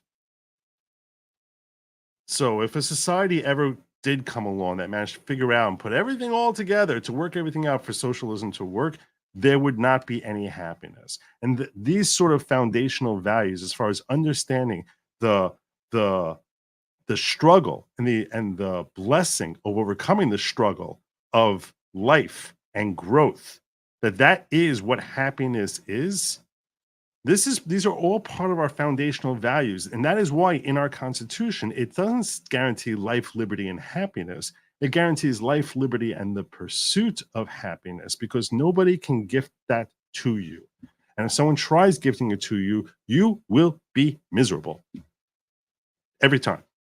Every one of us would be miserable with that. Miserable. So that's why I say that. But these kind of concepts, as far as that are foundational in as far as what society should be looking for, these are all things that are values, that these are things that I want a president who's promoting these type of healthy ideals of giving respect to others without being a wallflower. Do I think that he capitalizes in that regard perfectly? No, I don't. I see his shortcomings as a person. I see the fact that he's an insecure narcissist. I see it. I'm not blind. I'm not blind to his foibles at all. I just think that overall, with respect to setting policies, with respect to understanding how to read a room, by and large, with respect to actually displaying respect for American values without trying to warp them, and with respect to leading America on the international stage and enabling Americans to rise up and meet our potential, that he does an exceptional job in all of those areas. And that's a large part of what I'm looking for in a president. So yeah, as an individual, would I want my kids to be like him, personality wise? No. But as far as like a president, sometimes a great president is not necessarily a person you look at and you say that person is an admirable character role model. And some admirable character role models made for terrible presidents. Case in point, John Adams. Phenomenal human being, terrible president. Then sometimes you have some who are terrible at both, and they call those presidents Joe Biden. Expose them, have them own it publicly in exchange for immunity, then get on with making America great again. We need some accountability. Accountability is part of values. Sometimes payback is warranted. Okay. It's not revenge to root out corruption. That I'm down with, Kimmy. Down with that. I think revenge is only an avera in private relationships. If when avera is Jewish word for sin. If when he gets back in, he must go after them because it's the right thing for the country. I think rooting out corruption, the way Kimmy was saying, that I'm totally down with. Can Trump say he will seek revenge should be a poll question. I don't think he'll get elected if he said it. It's called justice in accordance with the rule of law, not the same thing as revenge. That's a fair distinction. Anyone undecided is too stupid to vote. Trump needs to sell. He will make it better than under Biden. Revenge does not sell better these days ahead. No war, good economy is his sell points. Yeah, I agree with you on that. No revenge, justice for crimes, absolutely. I want to see Trump go after everyone who participated in Diddy and Epstein's trafficking, no matter how powerful. Jonathan Odie shot up his hotel to get his attention and try to get him to do something. Interesting. It's really interesting. All right. So I want to talk to you a little bit about Biden. Let's talk about Biden. That's a good idea. Not Biden. I said Biden, but I meant Bannon. Before I cover Bannon, one thing I wanted to share with you. One thing I wanted to share with you, which this just... In case those of you who are saying no revenge, no revenge, no revenge, I'm just going to share this with you. Is this it? I gotta find the right thing here. I think this is it. I want to introduce you to Paula Collins. Paula Collins, who's looking to run for Elise Stefanik's space in Congress, 21st District of New York. This is Paula Collins. This was her on a Zoom call. Those of you who say, no revenge, no revenge. Listen to this crazy. This is Paula Collins. This was her on a town hall Zoom call. Even if we were to have a resounding blue wave come through, as many of us would like. Even if we were to have a resounding blue wave come through, as many of us would like. Let's start this over. So you can, I don't know if you can hear her, so you can read along. Even if we were to have a resounding blue wave come through, as many of us would like, putting it all back together again after we've gone through this MAGA nightmare and re-educating, basically, which that sounds like a rather a re-education camp. I don't think we really want to call it that. I'm sure we can find another way to phrase it.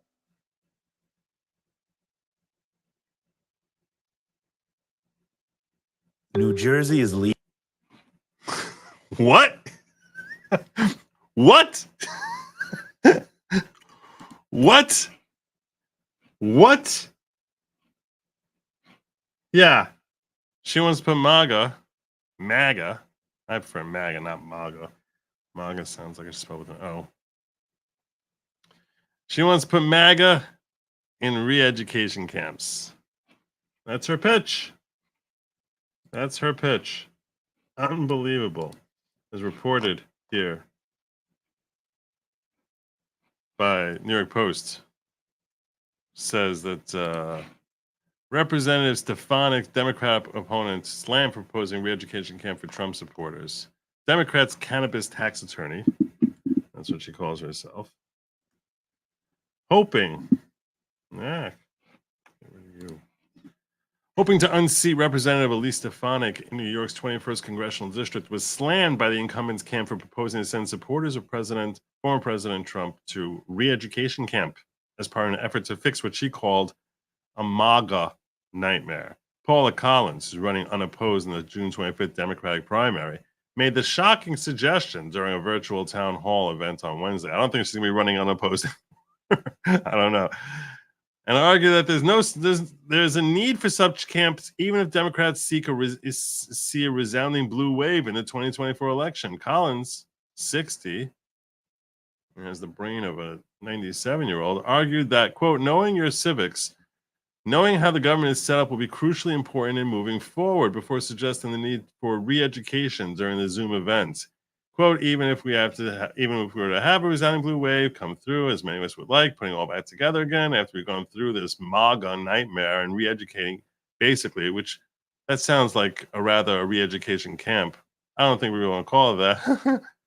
I'm sure we can find another way to phrase it. Evil, vile beach. There's no other word for it. I mean, you can call her something. I don't know if we want to call her that, but that is what she is. Fighting for us. Yeah. She's fighting for the. She'll be fighting for cheeseburgers. The remark was reminiscent of failed 2016 presidential candidate Hillary Clinton's argument that cult members who support Trump need to undergo formal deprogramming. So many of those extremists, those MAGA extremists, take their marching orders from Donald Trump, who has no credibility left by any measure, Clinton said in October 2023 appearance on CNN, referring to the 77-year-old former president's Make America Great Again slogan. And what do they break with him? And when do they break with him? Because at some point, maybe there needs to be a formal deprogramming of the cult members, but something needs to happen. This is really what they think. This is really what they think. This is what they think. I think some of them one is 6 feet under. Alex DeGrasse, senior advisor to Stefanik, slammed Collins' remark into a Democratic candidate was not a resident in New York's 21st Congressional District until she launched her campaign. This radical New York City Democratic socialist, who literally is renting a bed and breakfast room in NY21, was caught on tape saying she wants to force Trump voters through re-education camps, DeGrasse told the Post. Everyone knows she'll be defeated by Elise Stefanik by an historic margin, he added. This is yet another reason why President Trump, Elise Stefanik, and voters in upstate and across America will clean the Democrats' clocks at the ballot box this November. So, I'm not really a huge Elise Stefanik fan. I think she's okay. But, she's so-so. You flush left-handed or right-handed? Usually right-handed because I reach back. So, weird questions. So, and usually it's on the outside. So, although, yeah, standing I'll be left. I want to see evening television. I want to see evening televised hearings of Obama, Hillary, and Victoria Nuland explaining why they conducted regime change in Ukraine, starting this war, crippling our allies and killing 700,000. I get that. I feel that. In my opinion, the right level of revenge is to bring USC 1983 charges against the prosecutors and judges, use discovery and all the communication, and go from there. I like that. Only we get to be a call. That's true. Hochul's unconstitutional quarantine regulation. Vile. I didn't get to see yesterday Cuomo appearing for Congress. I didn't even look at clips of it. I probably should check it out. I was just too busy yesterday. Too busy. Too many things going on. I forgot to mention at the start of the show, which I'm intending to mention, I wanted to wish you a happy D-Day. Today is, or I guess was, if you're on the East Coast, the 80th anniversary of D-Day, the greatest generation. And that was a generation which really understood American values. 80th anniversary. Seems like yesterday. But those brave folks, unbelievable. Unbelievable. All right, so I want to talk to you about Bannon. Let's talk about Bannon. Get you on out of here. I'll excuse you all after that. So I'll cover the story. And then I'll share with you. Well, I'll start with this for all of you who are relatively new. You joined me after I hit 98,000. You may not be aware of this, but 2 years ago, I spent a week in the DC area covering the Steve Bannon trial. So I have firsthand accounts of watching that situation unfold. As a result of that trial, he was convicted. We're going to discuss his conviction a little bit. I'm going to discuss with you my feelings about how today's development, which is Trump ally Steve Bannon must surrender to prison by July 1 to start contempt sentence, judge says. Contempt sentence is for 4 months, meaning he would be out until November 1st. So July 1 to November 1st is when they want him in prison. We're going to talk about that too. Steve Bannon, a longtime ally of former President Donald Trump, must report to prison by July 1 to serve his 4-month sentence for defying a subpoena from the House committee that investigated the U.S. Capitol insurrection, a federal judge ruled Thursday. U.S. District Judge Carl Nichols in Washington granted the Justice Department's request to make Bannon begin his prison term after a federal appeals court panel last month upheld his contempt of Congress conviction. Bannon is expected to seek a stay of the judge's order, which could delay his surrender date. Quote, I've got great lawyers and we're going to go all the way to Supreme Court if we have to, Bannon told reporters outside the courthouse. He added, there's not a prison built or a jail built that will ever shut me up. In a social media post Thursday, Trump accused prosecutors of being desperate to jail Bannon because he's obviously a very big Trump supporter. And the thought process is, let's get out this mega voice in the days leading up to the election. Trump repeated his claim that Republicans are being persecuted by a politically motivated justice system, rhetoric, completely rhetoric, that has escalated in the wake of the presumptive Republican presidential nominee's conviction last week on 34 bogus felony charges in his New York hush money trial. Sorry for the editorializing.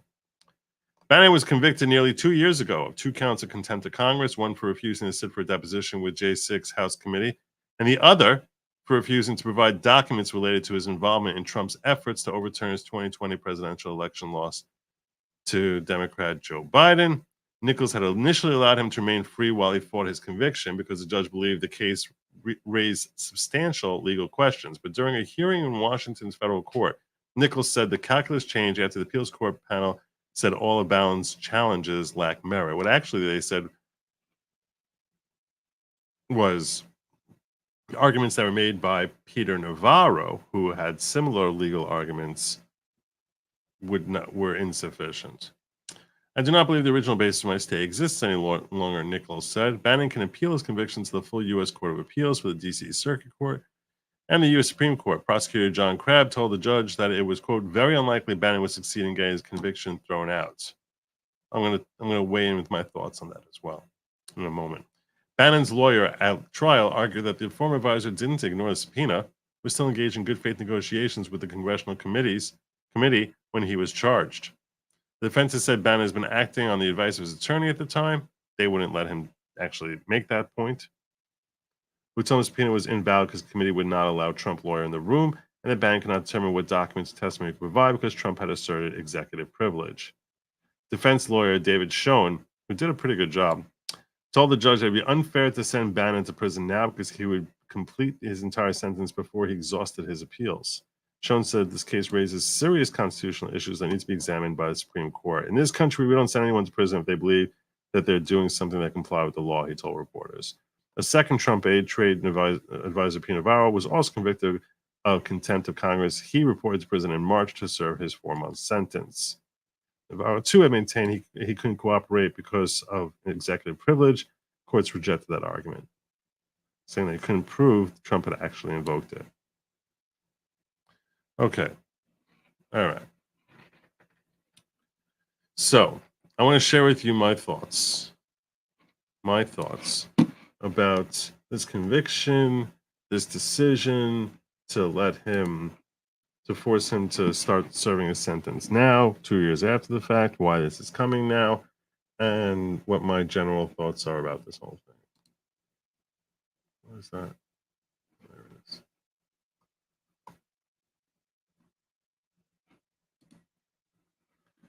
All right. So, share with you my thoughts on this.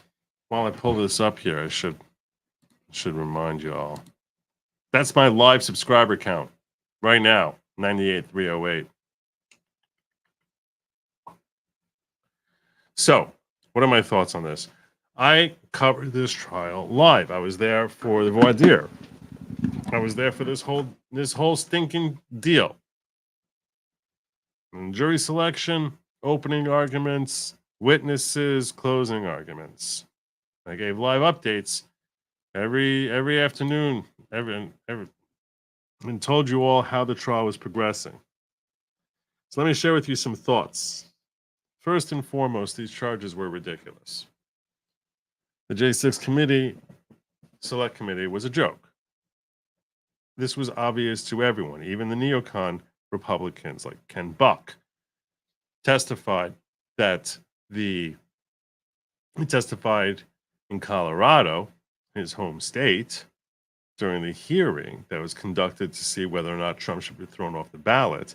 When the report from the J6 Select Committee was being introduced, Trump's team and the RNC brought in Ken Buck to explain just how bizarre the Select Committee's appointments, selection, conduct, everything about the way they conduct themselves was, and how completely unusual the selections were, and that it was not impartial or like a normal select committee, and that it seemed hyper-partisan from before they began work on day one, because the select committee was never, ever about engaging in the investigation that it was conveniently named, but it was really a matter of trying to cloud more than anything else and obfuscate what actually happened on J6.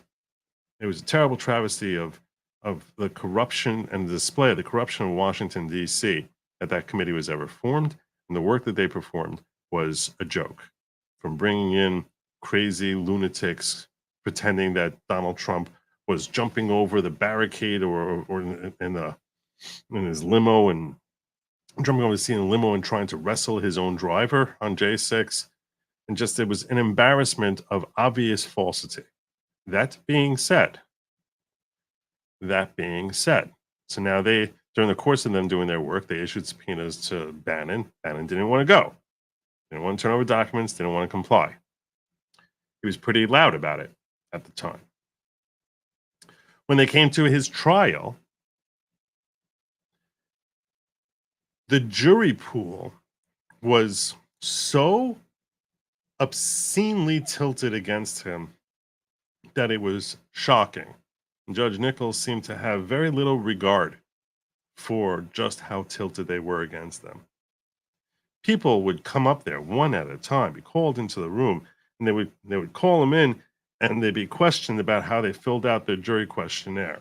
One thing I'll point out to you is, I don't know how it is, but everybody in Washington has a father. If they themselves don't hold employment, then they have a father, a brother, a wife, a mother, a kid, or several of them who work for a senator, a member of the House, or CNN, or MSNBC, or some sort of politically connected entity. Like grossly, it's the relationships of everyone there is so incestuous that it's like you wonder why it is that anyone like functions outside of the Beltway if you're inside there, because everyone is connected. And many of them, the vast majority of them, would say, "Oh, I don't like this guy.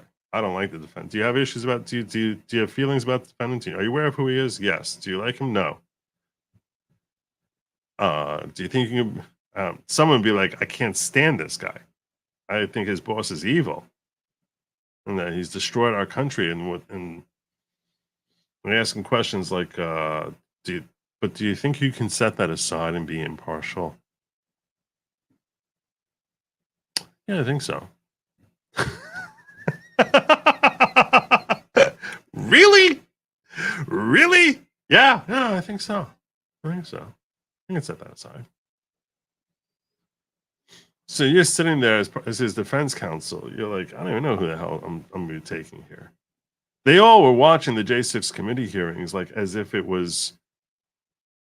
this was like, they were watching the end of days on TV. This was something they didn't have time to watch it while it was ongoing. They would like literally TiVo it.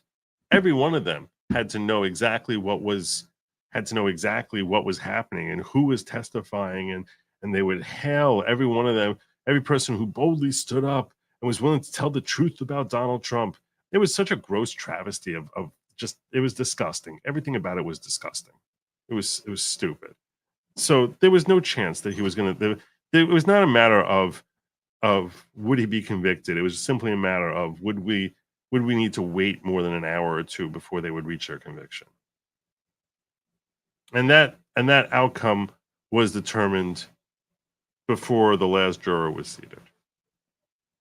That's how palpable the distaste was from the jury for Steve Bannon. He had no chance. He was walking dead. He knew it. His lawyers knew it, and the judge didn't really do him very many favors. Certain evidence that he wanted to bring in, they wouldn't let him bring in. Certain issues with respect to that. Some of the legal claims that he made, I can understand where the judge was coming from, saying, I don't know how you're able to assert executive privilege if Trump himself is not asserting executive privilege. If he's not asserting executive privilege, how do you have for your communications? Where does yours come from? And that's a fair question. That's a fair legal question. Whatever I feel about the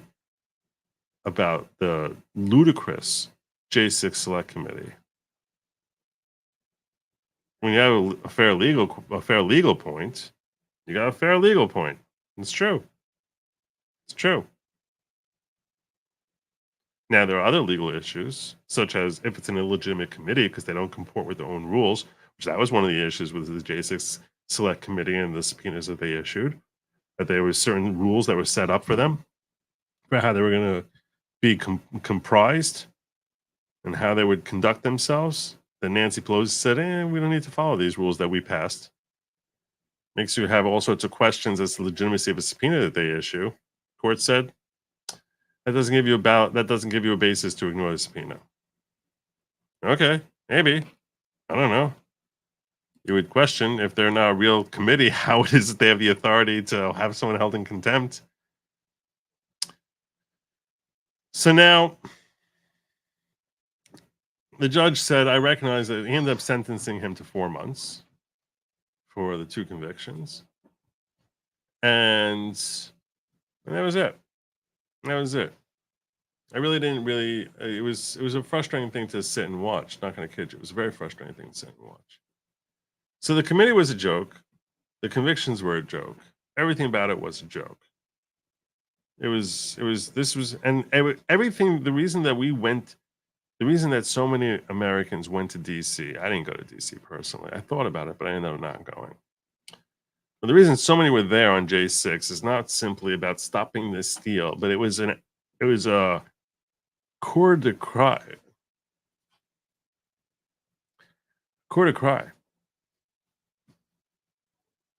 about the injustice, the lack of transparency,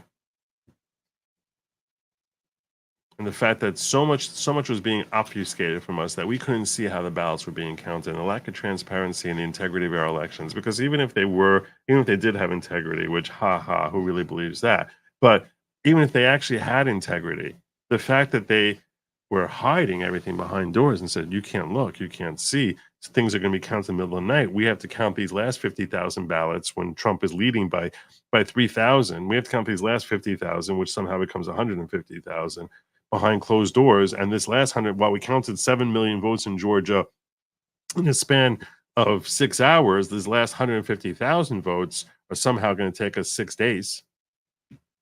But don't worry, everything here is totally fine. Totally fine. Why would you even question such a thing? How dare you? How dare you? So, yeah, that's going to raise questions, and people can be like, I don't really think that things were kosher here, the way that things went down in a way that was proper. It seems like they were screaming about how desperately they needed to win, and then they went and counted behind closed doors, and things just went wonky. So it's not simply about having integrity that the count is true, but having the public have confidence in that integrity by having transparency. In fact, I think a lot of America's problems will be resolved with transparency. A lot of them. A lot of them.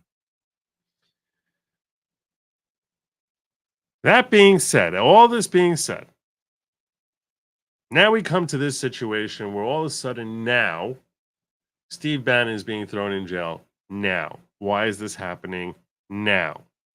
So I will give you the I trust the government answer, and I will give you the I don't trust the government answer, or I trust the judiciary answer, or I don't trust the judiciary answer, and you can choose whichever answer you think works best for you. Okay. If you distrust the government and the judiciary, you say to yourself, oh, wow, that's really convenient, isn't that? And all of a sudden, these convictions are being overturned or, now being put into effect at a time when Trump needs Bannon more than ever. This is not even a matter of punishing Bannon. It's a matter of taking away a powerful voice that benefits Trump from July 11th to July 1st till November 1st. Like, could there be from 2 weeks before the RNC convention until 2 days before the election, or 4 days before the election? That's pretty convenient. That's pretty friggin' convenient. And that's why he's going to prison. He's being hailed to come into prison on July 1.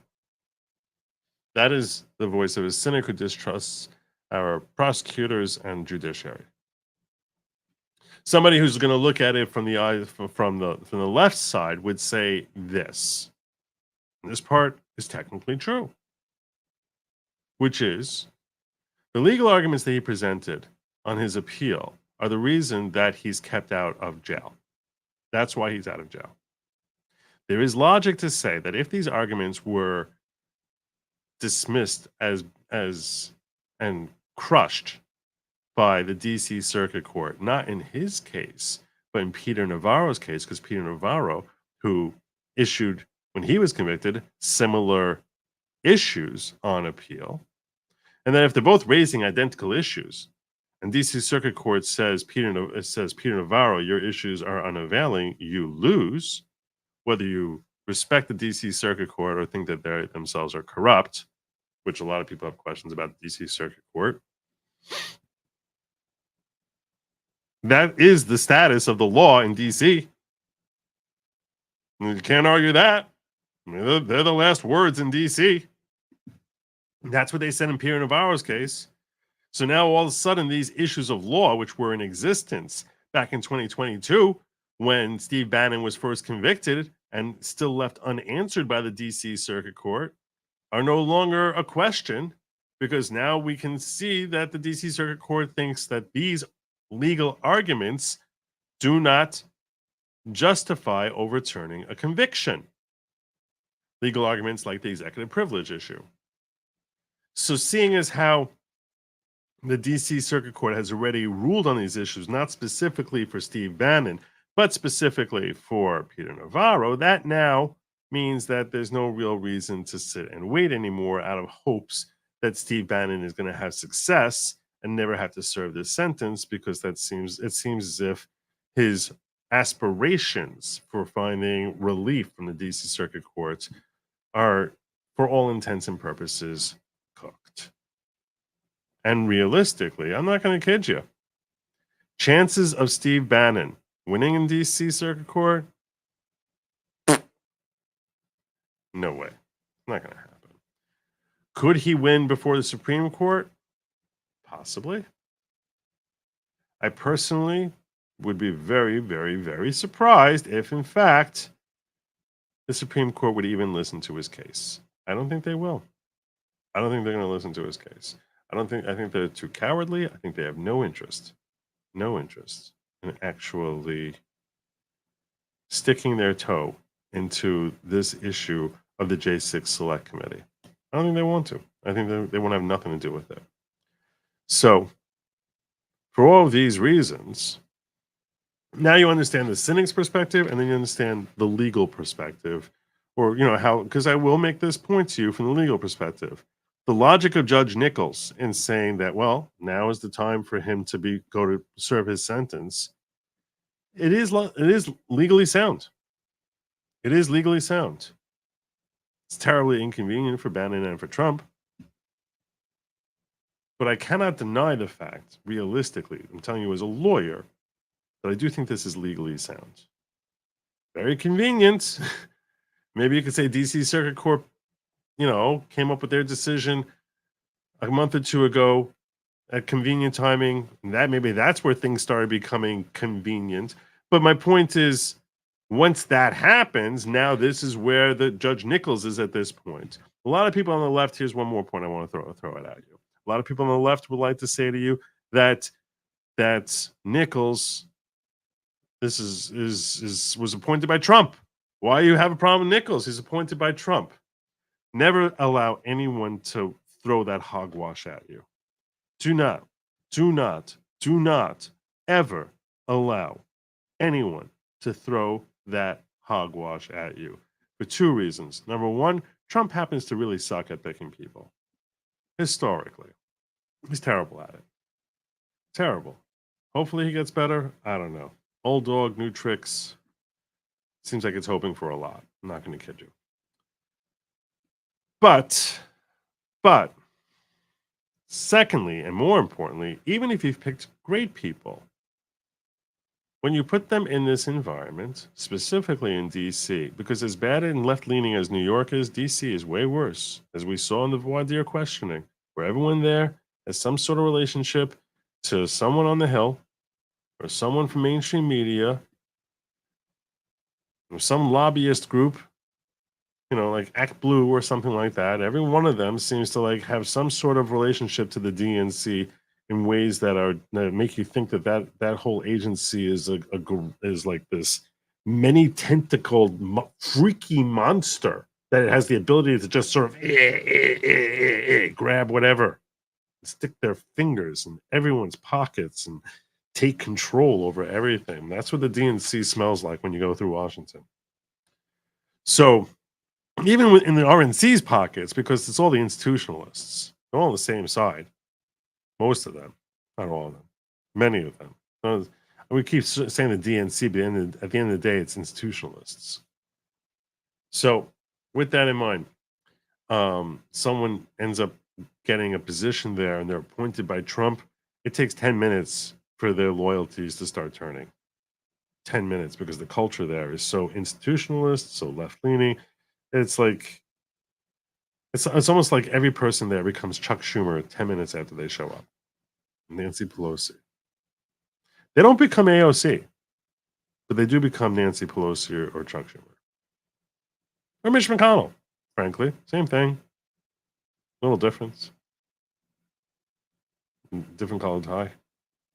So at the end of the day, I gave you now, so the area that I think I breach away from many people on the right is that I point out, I'm not embarrassed to point out to you that the reality is here, excuse me, the reality is that under the law, Judge Nichols' decision here actually makes sense. It does make sense to me. I see it. I get it. It's just a lot of very convenient inconveniences for Bannon and Trump that lead to the decision and the timing, because he's supposed to turn in July 1st and he's going to be there till November 1st, which just seems, I don't know.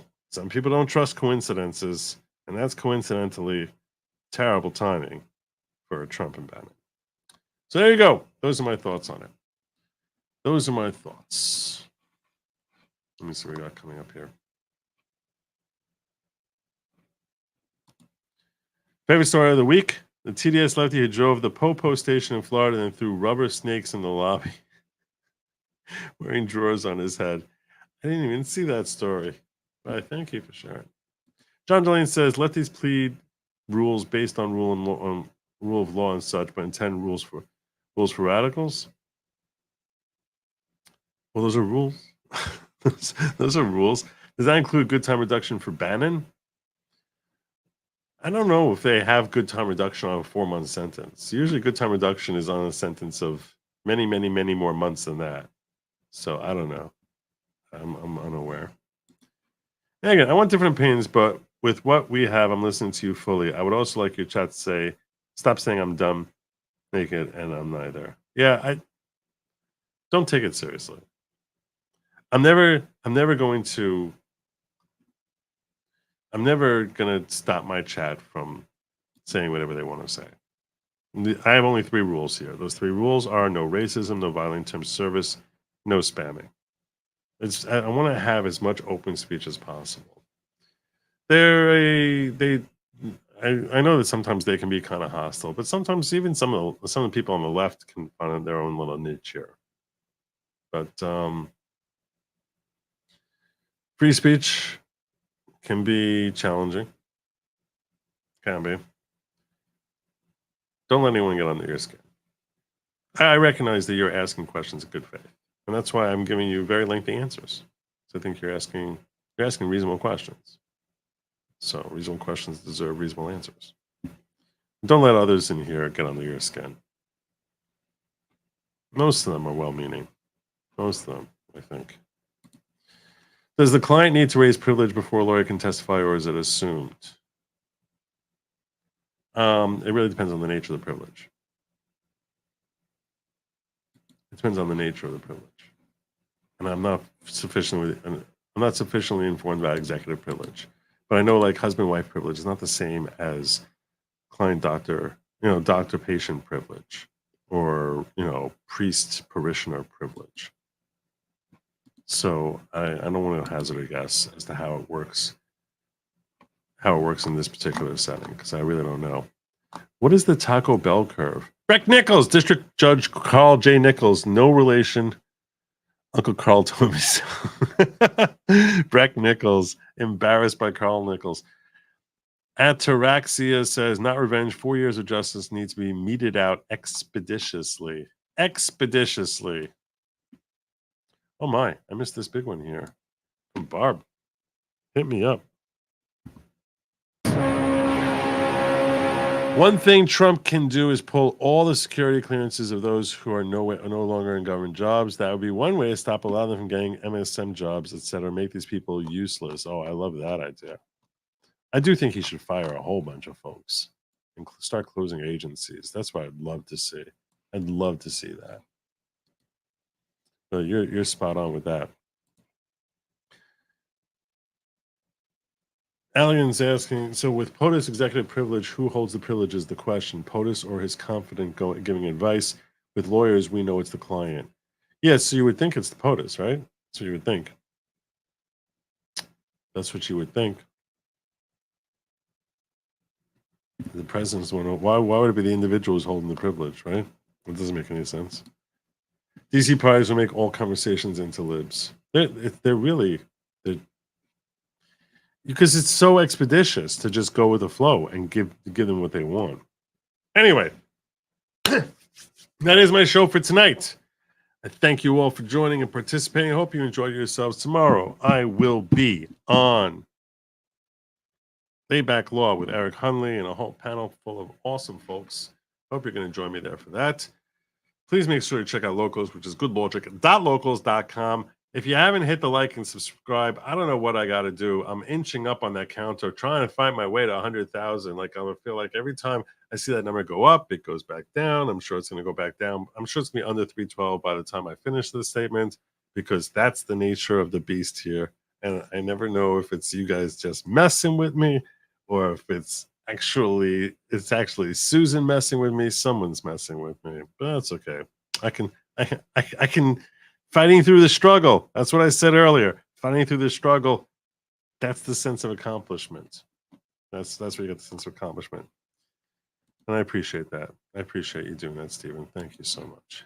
And so now we know you are 98.312. You're that guy.